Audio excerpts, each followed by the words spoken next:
Hi, it's Julia Israel, Productivity Coach here at the Minneapolis Lakes office, and I'm with Michael Kaslow of the Michael Kaslow team. Hello. Yesterday, Michael taught a class on open houses, and we've been talking about ways to find business and lead generation. So I've asked Michael if he could just answer a couple questions about some ways that we could use open houses to help us find business.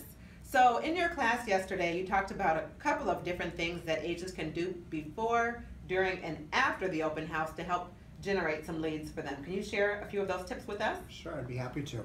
So I think that a lot of agents, when they think of conducting an open house, they're thinking of just what's going to happen that day. And yesterday in class, we talked about the homework that an agent has to do before the actual day of the open house and then the follow-up afterwards. And so a few tips that we gave the agents yesterday at our class was how important it is to go through and knock at doors of the neighbors, 100 to 200 homes where around where you're going to have your open house. We calculated that the average block has 26 homes, so you're really only walking a 3-block radius on either side of the block from where the house is located. So it really is not that many. And we talked about the conversation that you'd be having with these neighbors at your open house. Would you rather have the conversation, hi, are you a buyer? How can I help you? Or would you say, neighbor, it's really good that you stopped by. I'm glad to see you here. Check out the house and I look forward to talking to you after you've taken a tour. Two very different conversations, and I think the outcome could be very different. Things that we talked about the day of the open house, one of the tips that we provided was making sure that you are maybe the morning before the open house, going and previewing 4 or 5 homes that are closest to the home where you're going to do your open house. It is likely that it is not going to be the right house for everybody that comes to your open house that day. But as you're asking the right questions as they're leaving, what was it about this house that you liked? What did you not like? What are you looking for? Oh, okay, guess what? I saw this house this morning that's just a couple blocks from here. I know you love this neighborhood. Let's go take a look. My open house is done at 3 o'clock. I'll meet you at the house at 3:30. By doing that, you're showing that you're a neighborhood expert. You're showing that that you're going to make the process, and you're going to make that process of looking for the next home easy and simple. They're going to gravitate towards you.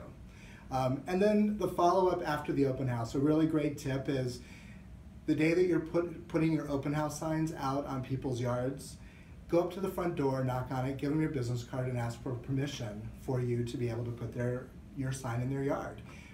No other agents do that. You're going to stand out from what everybody else is doing, and people are going to remember that. After the open house, the next day, send a thank you card and put another business card in there. And once again, you're standing out from what all the other agents do.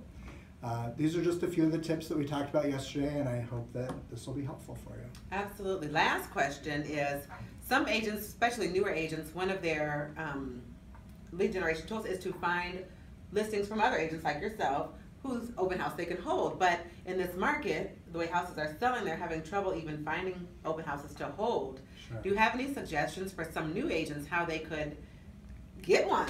So that's a great question. And one of the things that we talked about is a lot of the experienced agents who are hosting their own first open house. It's a tight market, and it's tight for new agents to find opens. The frustration with a lot of the agents that are holding opens is that the open houses are so busy that so many people are coming in and going out at the same time that one single agent doesn't have an opportunity to really engage with anybody because of the amount of traffic that's there. So I would encourage new agents to introduce yourself to agents that have listings and say, hey, I hear that the traffic's been really crazy and that agents don't really have a chance to engage with anybody. Do you think I could hold the open house with you and help if you do have a lot of traffic? So, that's a great suggestion. Yeah. And you mentioned actually going and introducing themselves to the agents. Do you suggest that rather than just shooting an email? Hi, I'm a random new agent. Can I hold your open house? Yeah, it's really important. And the reason being is because, right now, listings are really, really hard to get. And every agent that's got a listing worked really hard to get that listing.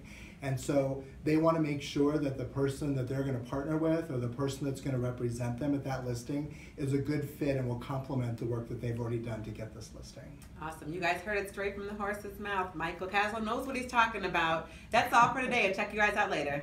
Thanks.